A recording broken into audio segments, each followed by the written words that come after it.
Welcome back to Better, everyone. Well, you know, celebrity fashionistas routinely dress their little ones as mini-me's. Well, now it's catching on with a lot of other mothers and daughters alike. We've got two guests in the studio here right now, Cherie Corso and her 8-year-old daughter, Julia. They act alike, they eat alike.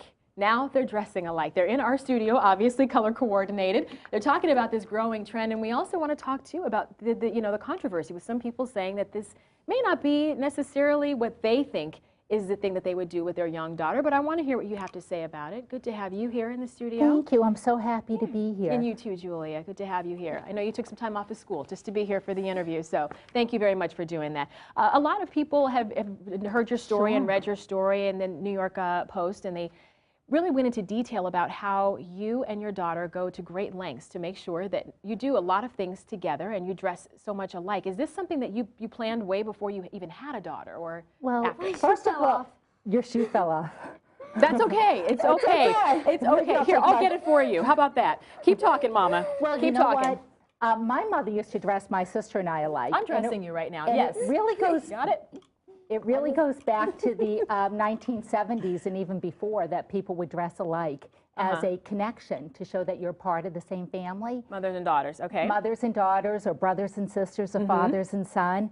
And we dress in coordinating outfits alike, but yet we have our each individual style. For example, Julia's 8 years old. Right. I want her to look like an 8-year-old. That was my next question, because that's where the controversy comes in.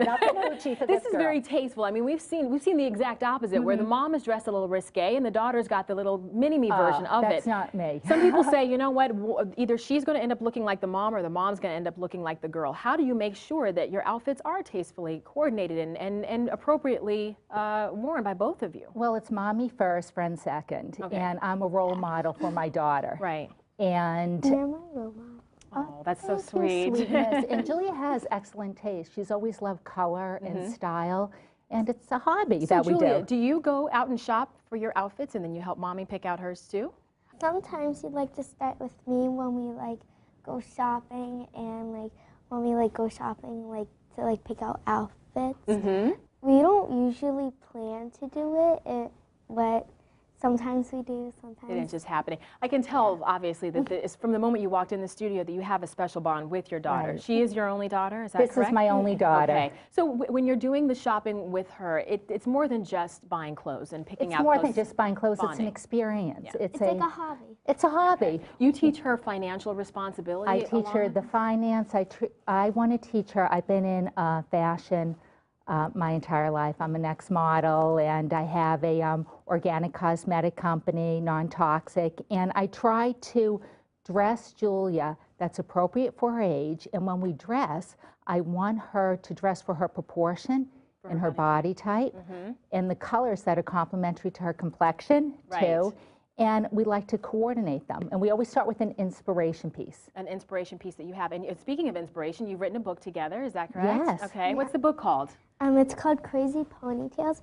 It's about this girl, and her ponytails come alive, and she goes to the doctors, and the doctor said it's just your own DNA. Wow. And then at the end, everyone expresses their self, they would have this. They find their party. own talents. Right. That's important to know too. It's very important, and that's the way we are with dressing. Just finding your own comfort level, your own zone, your own vibration in fashion to create. We mix it up, and we have a lot of fun with it. And also really knowing where to draw the line too, which seems like you've got that under control, but a lot of parents, you just want to make sure you know exactly where to draw the line. Thank you both so much for being here. Really appreciate it. Oh, thank you so much. Okay, and they grow up so fast, so you want to make sure you cherish that time with them. Exactly.